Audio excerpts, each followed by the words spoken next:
Good morning, everybody. Welcome to the Premises Personal Licences Subcommittee on Monday, the 25th of November at 10 a.m.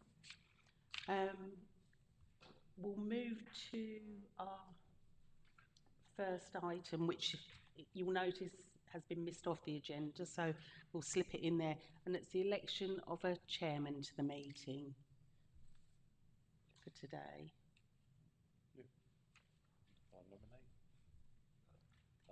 Thank you.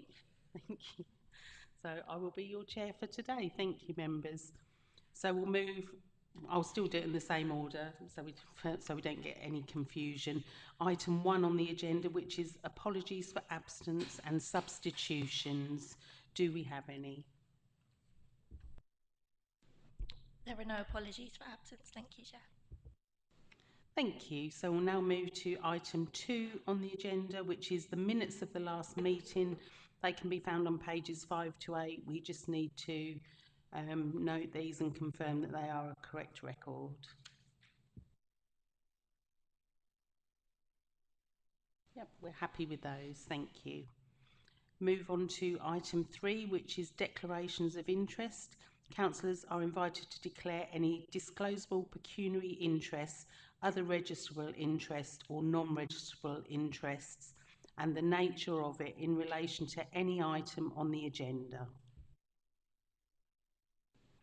There are none. So we will move to item 4, which is the report of the Director of Governance and Legal, A1, grant of a premises licence for Westbrooks Brewery Limited, Unit 1, Grange Farm, Grange Road, Lawford, Manningtree, which can be found on pages 9 to 30. Good morning, Chair and members.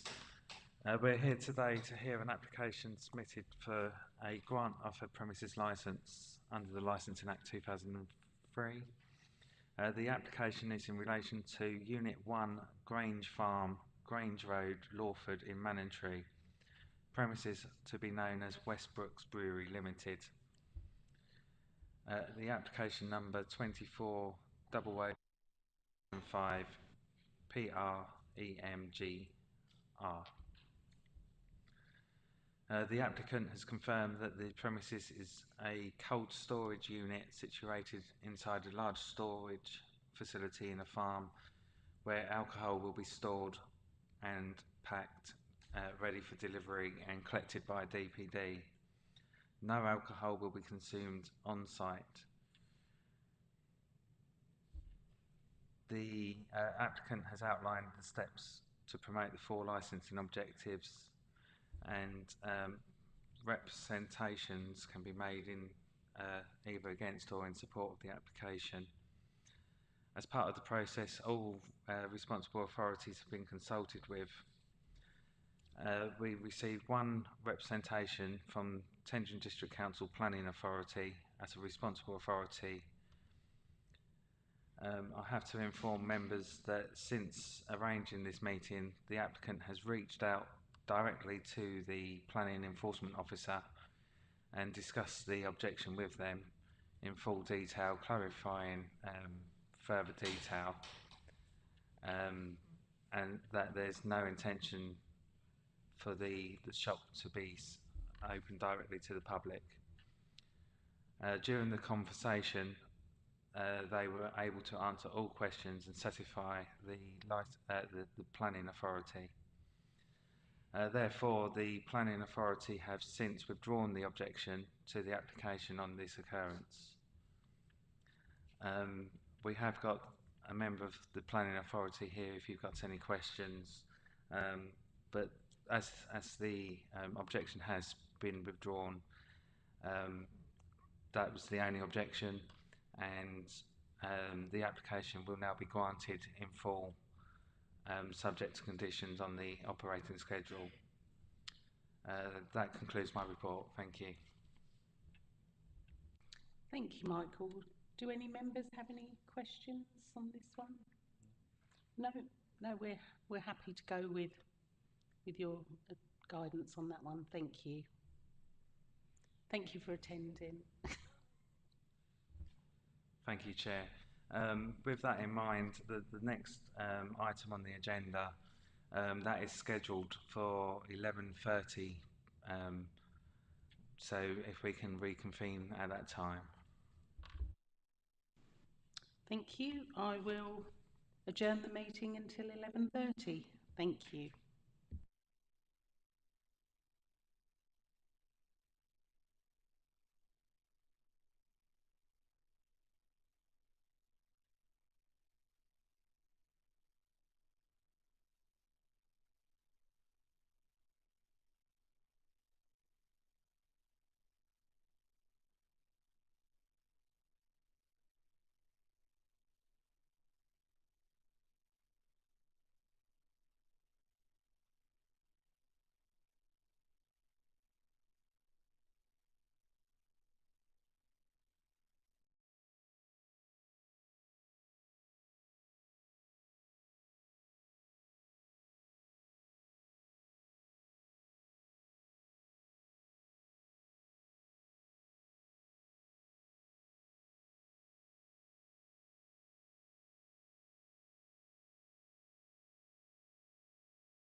Good morning. Welcome to our Premises and Personal Licences Subcommittee. Obviously, we deferred for this application to come back to.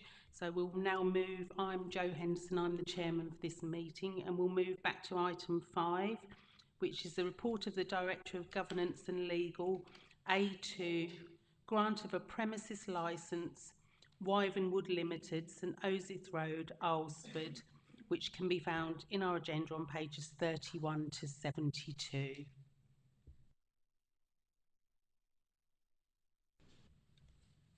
Thank you, Chair, and good morning, members and members of the public.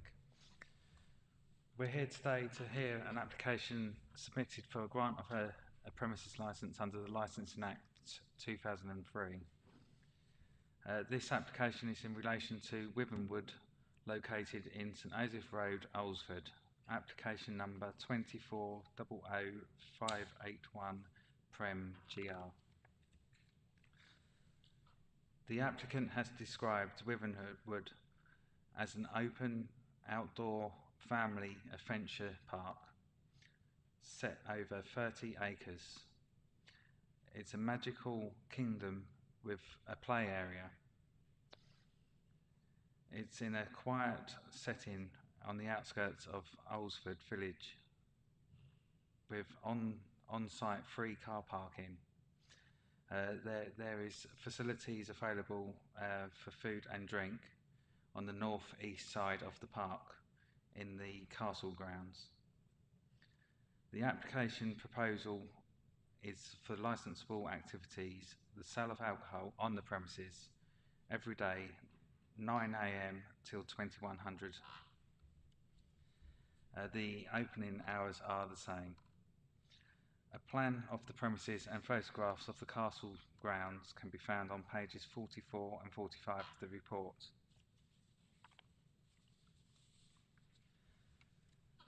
The applicant has outlined steps in the application to promote the 4 licensing objectives, and these measures can be found on page 41 of the report. Representations can be made either against or in support of the application. All responsible authorities have been consulted with as standard practice, and no representations have been received from them.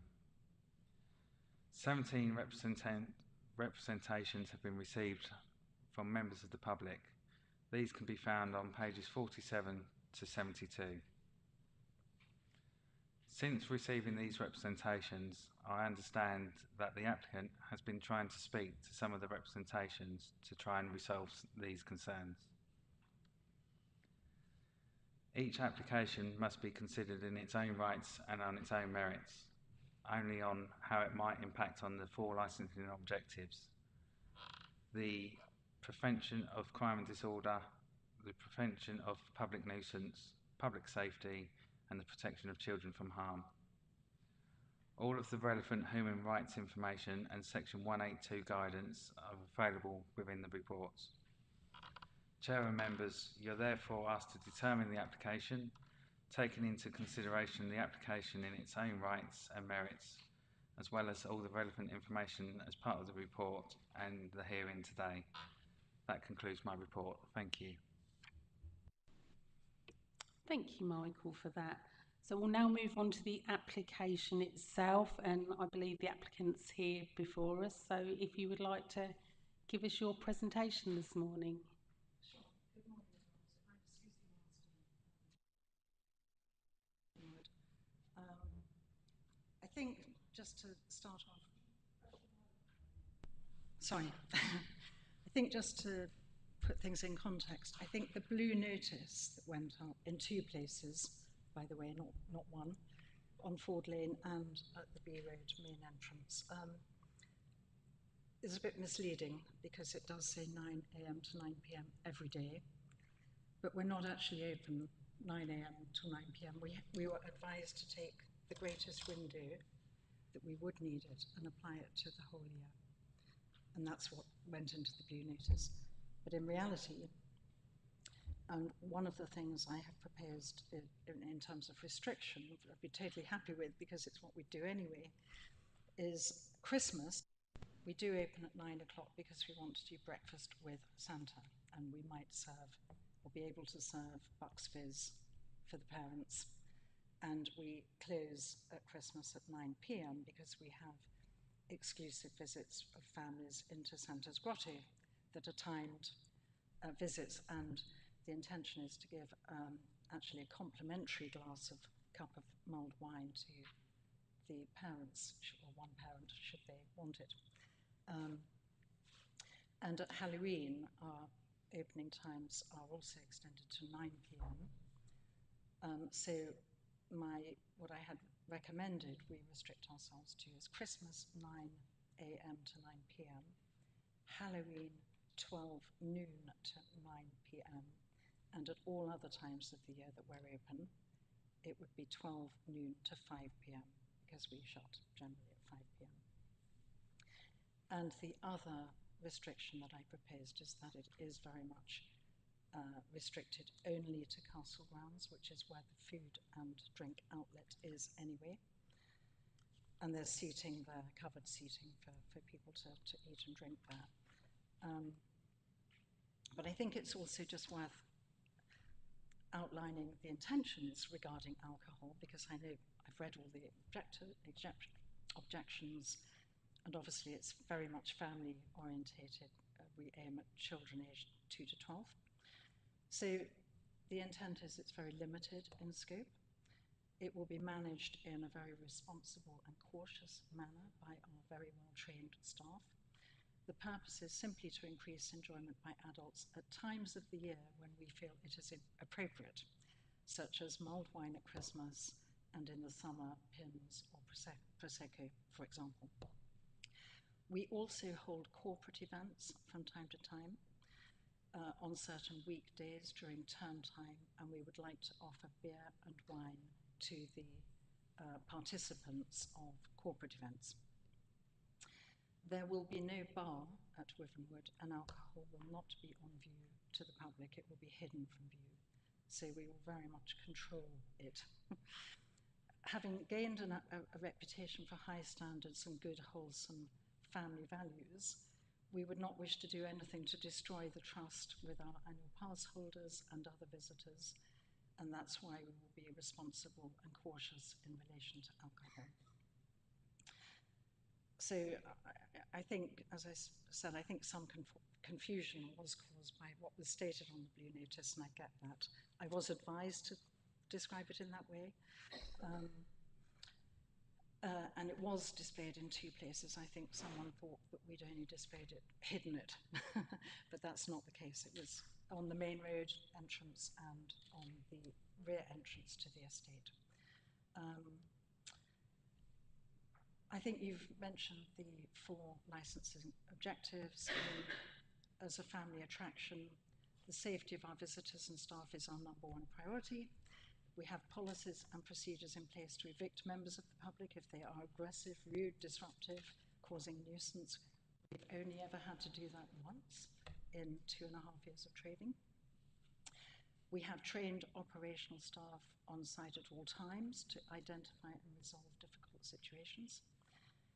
We will adopt the principles of Challenge 25 to ensure that alcohol is not sold to anyone under the age of 18. Of course, that's highly unlikely in our case that we do not admit groups of boys, teenagers into the park. All children must be accompanied by a responsible adult.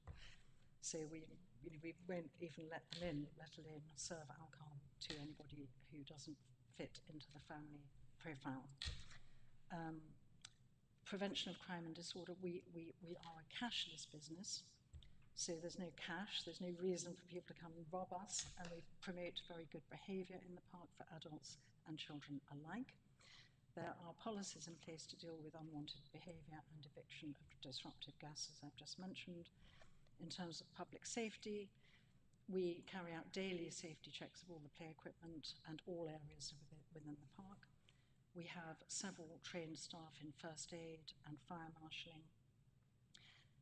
Alcohol, when served, will be served in plastic or wooden beakers, no glass. We have full CCTV coverage of the whole site with footage which is available for 3 months. And in public safety, again, single men or groups of teenagers are not allowed into the park, only children accompanied by responsible adults. Prevention of public nuisance, all staff have radio contact walkie-talkies. There are protocols with code words to use if there's an incident anywhere in the park.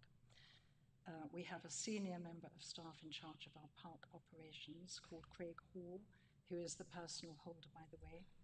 He has 25 years experience in the army. And staff are trained to identify and, in necessary, evict, and they've all trained how to respond to people in different circumstances. And protecting children from harm, all children must be accompanied by a responsible adult. All the staff there are fully trained staff, actors, operational staff, park operations manager I've just mentioned, and experienced duty managers are present at all times in the park. And the radio protocols obviously help. Typically, it's a lost child that is a problem that we deal with.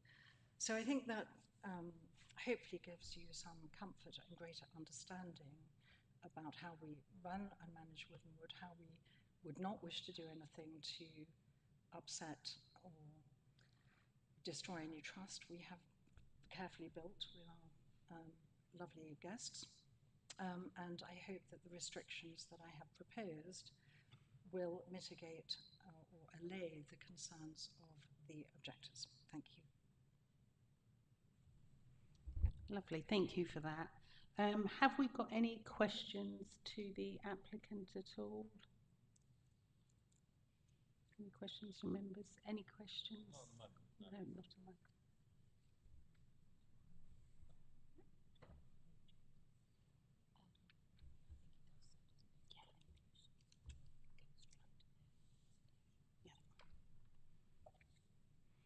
Right, as there are no questions, I'm happy now to move to the objectors. If I believe I think we've got 4 today and wanting to speak. So if I call the first one forward, which is James Folger, if you'd like to come forward.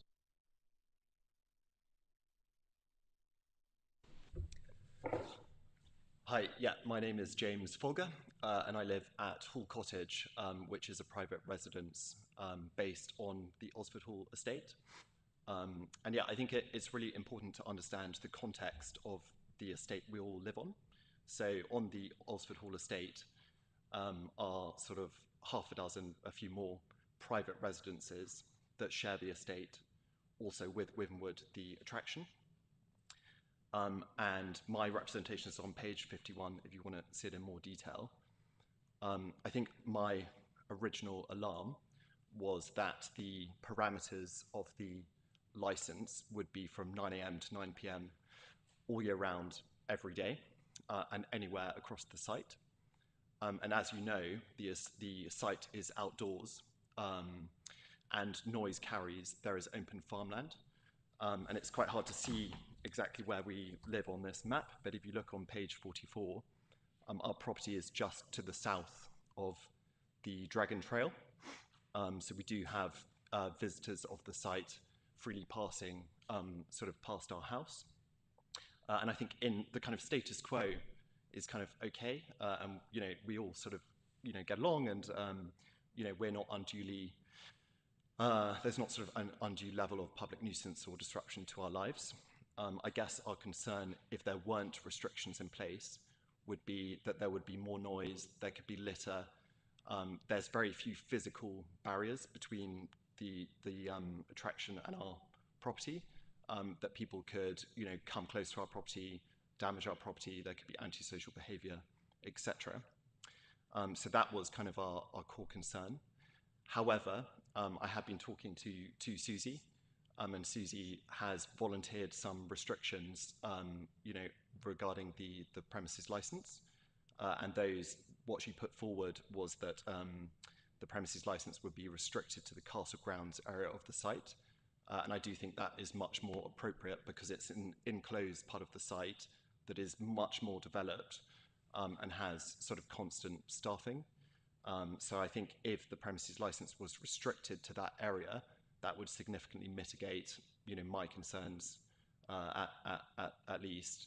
And additionally, Susie has also volunteered that the sort of time and date restrictions would more closely match the actual opening hours of the attraction, i.e. it's a seasonal attraction, so the hours would fit and that the days would fit Wyvernwood's actual opening rather than give them the widest possible sort of spectrum.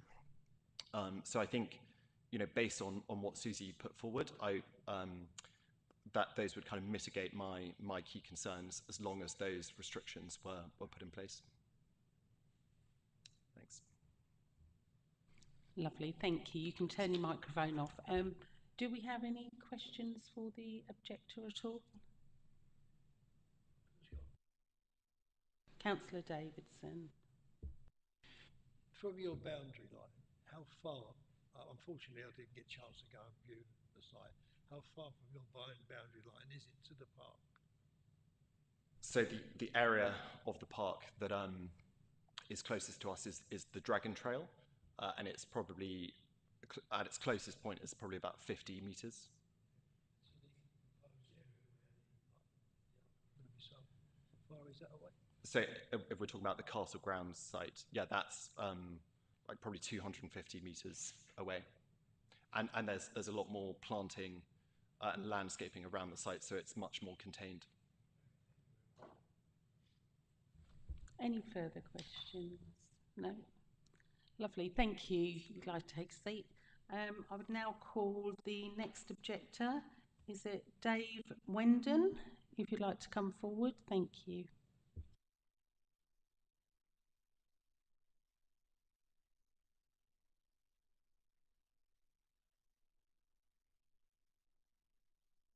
If you could turn the microphone on, there's a little button in the middle thing. Yeah, you can hear me now? Yeah, I can hear myself.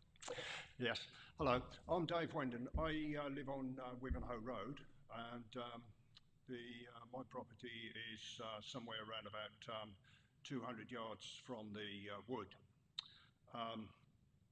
Like the previous objector, I get noise from the Dragon Trail, where they walk across to the wood. It's a far lesser point than what we actually get in the wood, is the shouting and screaming that we get from there. Overall, I think that the 9 till 9 licensing is unwarranted on the basis that they have already got restricted hours.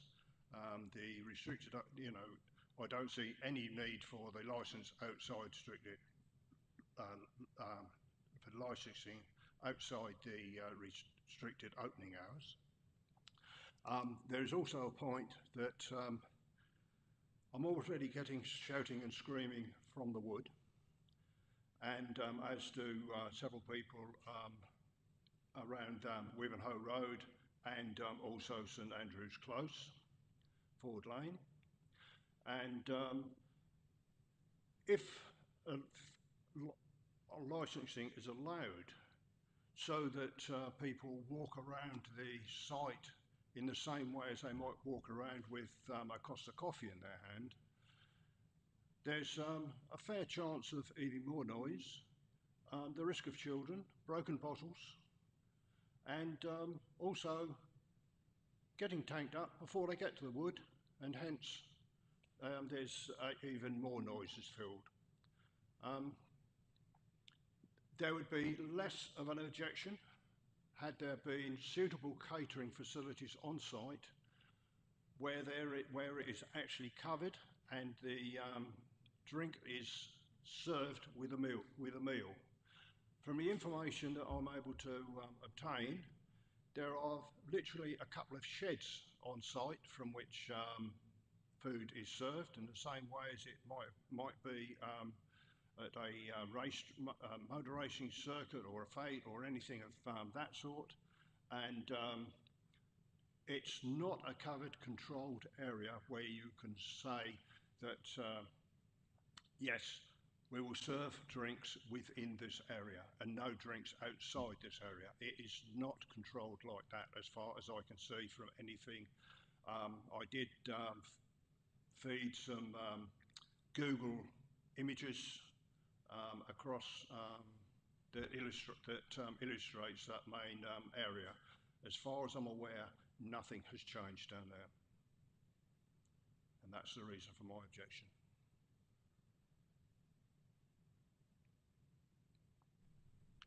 Have you finished? Or I yeah. finish, yes. Thank you. Have we got any questions for the next objector? Well, I've got a question if not. Any questions from you? No. Can I ask, have you visited the site at all? Have you been onto the site? No, I haven't been onto the site. The images that I've got are off Google Maps, Street View. There are photographs within the site. We give photographs, video from within the site that gives a 360-degree image of the central area and the wooded areas, for which is a contentious area for me. I did forward those videos so that the representatives could have a look at those. Yeah, fine. Good. Thank you. If there are no questions from us, has the applicant, you're obviously entitled to ask or to answer a question from the objector if you want to. I think it's just worth, morning. I think it's just worth saying that I believe that it's not really sheds. I mean, they're very expensive, smart looking containers that have been all converted. And there is actually covered seating outside them. I think Google Images might be a little bit behind because, it was enhanced quite significantly at the earlier part of this year. And that's where food and drink is served, and people do sit there under cover and they don't go wandering. But they can bring picnics in. People can bring picnics in, and we don't police what is in their picnic. And there's lots of picnic benches around the park. The only other thing I'd just say, I'm a bit surprised about shouting and screaming. I mean, usually there's not very much going on in the woods. There is a lot of noise from the Alresford playing field at certain times, and I just wonder if there's a bit of confusion there. Because great crowds don't tend to go to the woods at once. It's a sort of trickle round if people want to. So that would be my only comment. But I hope you were reassured by some of the things I said. We did. If you could come through the chair, obviously it's not for you we to did question discuss each other. a time ago about screening of the area across to across the Dragon Walk, and Susie did say that they were considering a bund across there, but as I suggested, fit to the hedge planting to suppress the noise. Nothing that has not happened. The noise that's coming from within the wood is not from the children; it's from screaming adults. Yeah. And that's my objection. Okay. And can you confirm, is there a public playing field nearby to your property? Yes, the playing field is nearby. That's helpful. Thank you. That's completely different, and there's a completely different reaction over there. And I just believe Councillor Davidson would like to ask a question. Thanks. It's just a clarification from the applicant, if you don't mind. You just said you picnics allowed? Yes. Do they bring alcohol, their own alcohol into the park? Do you allow that at the moment? We don't search people's bags when they come in or their picnic cases, so I don't know. The only way, I don't believe so, to be honest, because we don't find our bins have got beer bottles or wine bottles at all, and we've never had an incident of anybody under the influence of drink that we could spot. Thank you. We'll now move to our next objector, is Ernie Osborne, if you'd like to come forward. Thank you.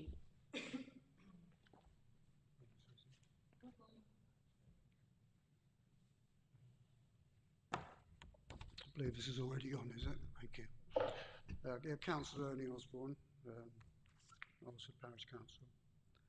A lot of the objections you probably notice is about noise, etc., etc. My concern is not about that at all. First of all, I've got to emphasise the opening hours of this particular event.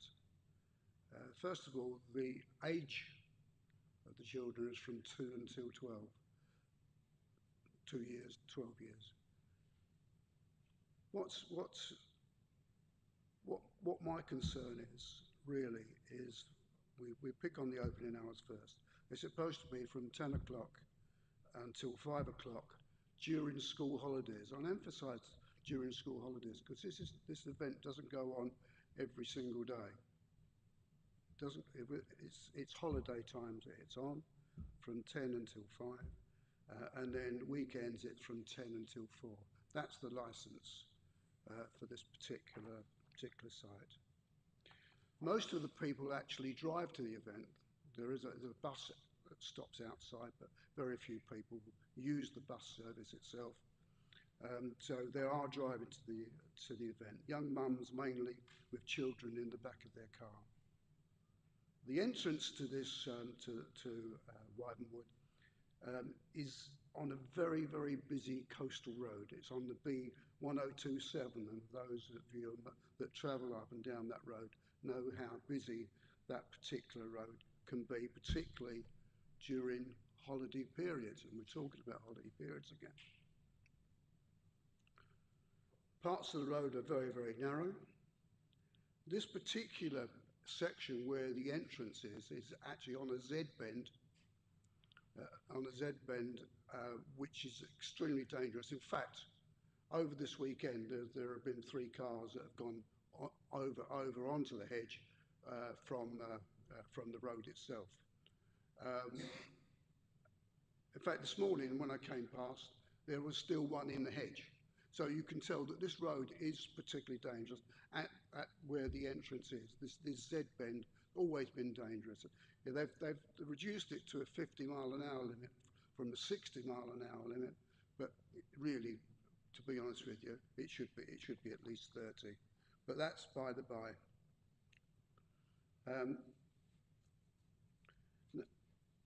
As I said, there have been many accidents there. It occurs on a regular basis, and also horses. There have been fatal accidents, by the way, on that bend. There's also horses along that road as well. Directly opposite the entrance to Wyvenwood are stables, and the people with their horses actually take their horses over onto the field opposite from the stables itself.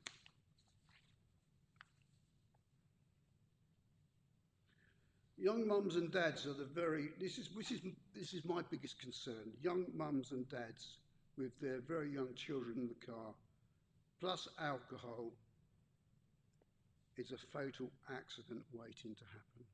That's my opinion. And I'm going to give you my view now, as your councillors like myself, and you're very, very sensible people. If a fatal accident were to happen due to this licensing law being enforced, then it will be on your conscience forever. Thank you. Have we got any questions from the committee? No. Oh dear. No questions. Has the applicant, have you got any responses that you feel you'd like to make? Well, I'd only repeat what I said earlier, is that we will be highly responsible with alcohol. This is not trying to turn Wyvenwood into a bar or a pub. Absolutely not. And it will be dealt with very cautiously and out of view, and only when appropriate at certain times of the year. Lovely. Thank you. We'll now move on to the next objector, which is Frank Belgrove, if you would like to come forward.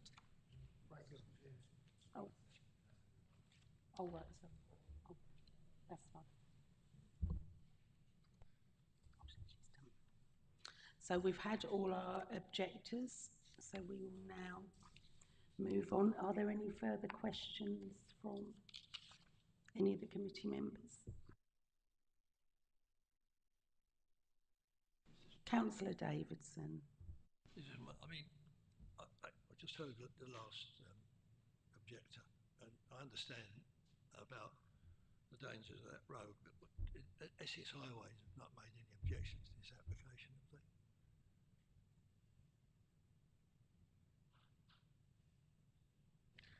No, no objections have been received. Okay, thank you.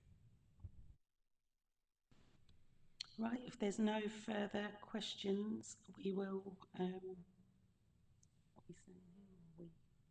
We will be leaving to make our decision, and we'll be back as soon as we can. Thank you.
you.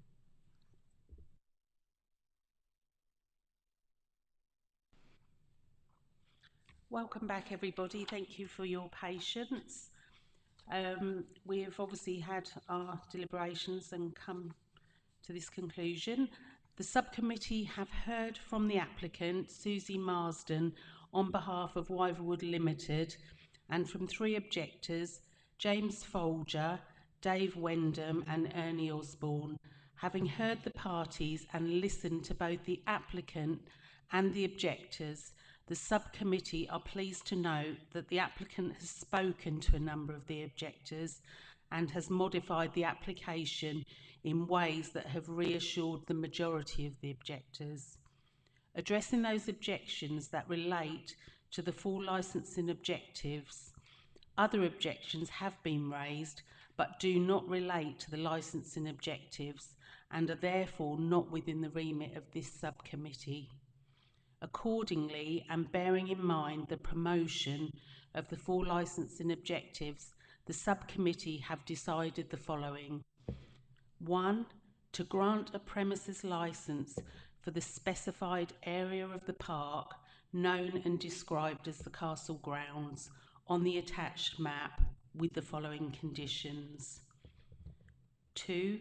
Except for named events, the opening hours will be those of the normal trading hours, namely 10 AM to 5 PM. The named events. 3. For Halloween, the 25th of October to the 1st of November annually will be open for the sale of alcohol between the hours of 10 AM and 9 PM. And number 4, and for the Christmas period, i.e. between the 23rd of November and the 25th of December annually, to open for the sale of alcohol between the hours of 9 AM and 9 PM. These conditions will be confirmed to the parties in writing within 7 days. There is a right of appeal to the Magistrates' Court, and further details will be provided with the decision referred to above. Thank you. The team will probably be in contact with you or speak to you after the meeting. We'll just move to the last item, which is the date of the next scheduled meeting, which is to be at a time and date which is not yet specified. I now close the meeting. Thank you all.